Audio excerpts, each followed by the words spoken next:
Olá pessoal, meu nome é Ivanaldo Pereira e eu estou gravando esse vídeo por conta de todo esse tumulto e essa incerteza em relação à questão mais importante da democracia, que é a contagem dos votos e a validade dos votos dos cidadãos de um país. Gente, isso é muito sério. Quando você ataca a democracia, você não tem mais certeza que a vontade do povo, um princípio grego de séculos atrás, está sendo respeitado em pleno século XX. Portanto, esse vídeo ele tem como ideia principal apresentar propostas de como definitivamente ampliar a segurança e permitir que não só tenhamos alguns milhares de fiscais no processo eleitoral, mas sim milhões de fiscais, e eu vou explicar como. Antes disso, eu preciso dizer que eu tenho acompanhado continuamente toda a questão, a problemática da eleição americana. E isso não só me preocupa lá, como me preocupa aqui, eu que sou cidadão brasileiro, e também tenho grandes desconfianças do nosso próprio processo eleitoral. Assim, estou gravando esse vídeo, uma contribuição, com 2 anos de antecedência, que pode nos colocar à frente nessa questão democrática de resolução definitivamente de problemas de fraudes em eleições, em votações. É importante ressaltar que essa eleição americana demonstrou pontos muito frágeis em termos de segurança na questão de votação. Pontos esses que, com a proposta que eu vou passar para vocês, eles se eliminam por completo. Os Estados Unidos está dependendo de uma empresa ou de poucas empresas com a tecnologia completamente obscura para fazer valer a vontade dos seus cidadãos, se tornando completamente refém de uma tecnologia estranha, até mesmo de uma empresa estrangeira para poder fazer valer a democracia de seu país. Gente, isso é muito complicado, isso é muito perigoso, e assista esse vídeo porque ele vai explicar como eliminar esse risco e essa dependência tranquilamente. Então vamos lá. Vamos à primeira premissa de segurança para se consertar tudo isso.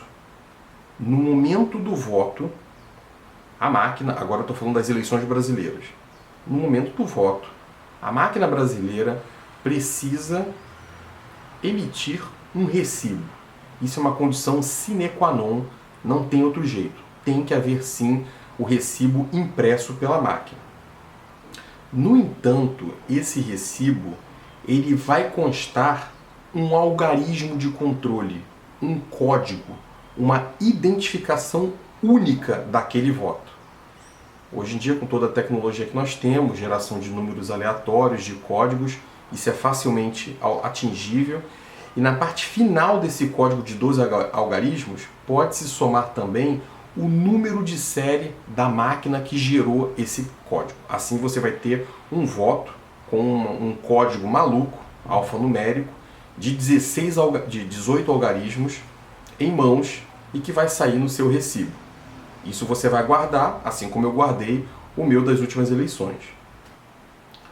Qual a razão desse ID? Esse ID ele preserva uma das características e direitos fundamentais do cidadão, que é o voto secreto. Com esse ID, você não consegue identificar a pessoa, mas você sabe que ele foi gerado a partir de uma máquina de eleição. Assim, você não conta mais os votos, você passa a contar os IDs para cada candidato. Ou seja, candidato A recebeu um ID, candidato B recebeu mais um ID e assim sucessivamente. Esse ID ele é público, porque ninguém vai conseguir rastrear isso de volta ao eleitor.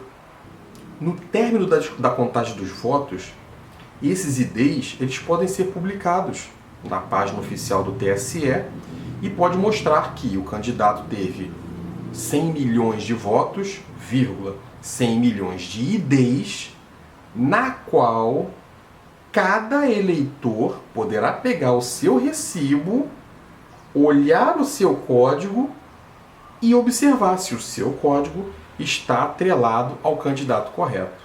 Gente, isso já mata todas aquelas questões de observadores, de fiscais que não viram o ballot sendo aberto na hora da contagem. Já matou isso. Porque o fiscal passa a ser você do seu próprio voto. E não fere a sua identidade. Porque vai ser um código sem sentido, que vai estar no teu recibo e que vai aparecer lá na página do TSE. Eu quero procurar o meu voto. Ah, meu voto realmente foi para o candidato que eu quis. Essa ideia, ela ainda pode contribuir nas questões que o meu voto não é computado. Eu tenho um recibo em mãos com um número e aí quando eu for conferir na página do TSE, eu posso constatar que meu voto, por exemplo, não foi computado. Isso é um erro e com a prova nas mãos eu posso facilmente corrigir essa situação. No caso da máquina brasileira, como é que eu posso assegurar que essa máquina, por exemplo, não vai criar números aleatórios e não vai criar votos esquisitos ou estranhos para um determinado candidato? Muito simples também. Cada ID ele tem que ser amarrado a um código de verificação ou identidade, o título de eleitor da zona, da seção onde a votação está sendo feita. Então teremos um código de 18 dígitos atrelado a um código de eleitor. Essa informação precisa também chegar ao TSE. E isso é muito simples porque o TSE sabe quantos eleitores votam em cada sessão. Se acontecer alguma coisa estranha, o TSE já teria condição de perceber. Mas a gente vai um pouco mais além. Eu posso posteriormente pegar um número qualquer de identificação de voto e posso checar se aquele voto, aquele número de identificação está atrelado a um número de eleitor. Isso é importante para a gente ter algum tipo de credibilidade. Qualquer pessoa poderá conferir isso e o próprio TSE poderá detectar quaisquer números ou códigos aleatórios gerados espontaneamente que não estejam atrelados a um código, a um título de eleitor válido. Assim, você fecha completamente todo esse circuito de conferência e de validade na votação de uma eleição. No caso americano, por exemplo, que eles não têm máquinas eletrônicas de votação, tudo é feito ainda na base do papel, sem problema nenhum. Os ballots que foram enviados por malote, se eles tivessem esse código único atrelado ao Social Security Number de cada um dos eleitores lá nos Estados Unidos, pronto, eliminaria completamente isso. Você não teria apenas a contagem de votos para o Biden, 1, 2, 3, não, você teria códigos de 18 algarismos. Cada um desses códigos ele estaria imediatamente atrelado a um Social Security Number. E ficaria até fácil perceber aqueles casos, né, dos eleitores já falecidos, gente de outros estados que não poderia ter votado em determinadas regiões.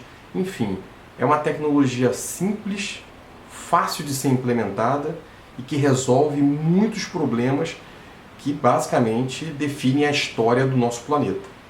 Eu espero que esse vídeo ele seja contributivo e agora eu vou também gravar uma versão em inglês para que possa ter essa informação, ela possa chegar aos Estados Unidos também.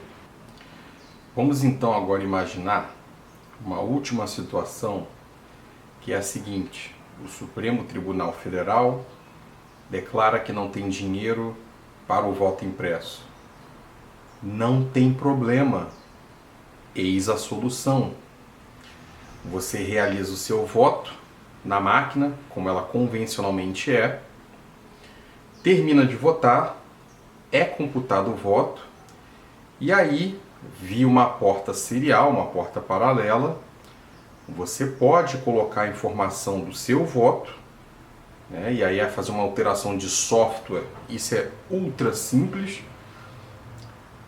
Você pode mostrar, ter um display fora da cabine de votação, e esse display mostrar para você o código de 18 algarismos, 12 algarismos, alfanumérico, etc, etc, na qual esse código, você com sua câmera, hoje em dia todo mundo tem uma câmera, né? Você registra e você tem ali o seu código. A seguir, esses códigos são atrelados aos votos e quando existir a publicação final da contagem dos votos, não terão votos contados, terão códigos contados. E aí, cada pessoa no site do TSE, com a fotografia do código do voto dela, vai poder então verificar, o meu voto, tá lá no candidato XYZ. Perfeito. Todo mundo vai ser fiscal no Brasil. E isso elimina de vez essa brincadeira com a verdade, porque eu já tô cheio desse tipo de jogo, ok? Então é uma solução também de custo de implementação quase zero. Comprar um display hoje em dia de 8 algarismos, 12 algarismos, isso daí é irrisório. Você não vai ter problemas de impressão, de papel, de tinta, de cartucho, trocar cartucho, o mecanismo emperrou, tá lá um displayzinho fora da cabine, com um fiozinho saindo da máquina. Terminou a votação, ele fica lá mostrando o registro, o código de identificação do seu voto. E aí cada um candidato que você votou, ele vai ter que estar atrelado com esse código. E esse código ele está atrelado ao seu título de eleitor, porque o mesário abriu a votação para você. Tudo vai poder ser rastreado, tudo com a maior segurança. Seu voto não vai ser fotografado, porque ficou lá dentro, que vai ser fotografado é um código. Então vamos lá. Vamos supor que depois disso tudo, depois de todas essas apresentações, de todas essas propostas, o Supremo Tribunal Federal ainda fala: não, nada disso daí presta porque o voto é secreto. E as pessoas com o código na mão podem ser intimidadas, etc, etc, etc. Existe uma última alternativa. Mantém-se os códigos, mesmo esquema que foi explicado antes, você vai ter o seu código. Entretanto, ao invés do TSE tornar essa lista pública, ele vai tornar essa lista disponível para qualquer eleitor. Então basta um eleitor se dirigir a uma zona administrativa, lá ele poderá então ter acesso a um terminal específico, comparecendo com a sua identidade, com o seu título de eleitor, com o seu código. Ele vai lá e ele confere. Pronto. O voto permaneceu secreto. Você não vai aparecer lá com ninguém e as informações ainda estarão registradas e vai fazer com que qualquer pessoa, caso haja suspeita numa eleição, não, eu vou lá verificar meu voto. Então você vai até a sua região administrativa e vai ter acesso ao terminal do TSE, contendo lá o seu recibo, o seu algarismo de 18 números, claro, com o seu título, se identificando, vai poder ir lá e vai poder verificar. Isso tudo você pode ver sozinho, não vai ter candidato do teu lado te forçando, nenhuma pessoa te coagindo, nenhum tipo de problema. E pronto, está assegurado também o sigilo do voto. Então não tem mais desculpas para esse sistema não ser implementado. Correto? Então, é uma solução 0800 aí para o Brasil poder implementar. Ok? Obrigado.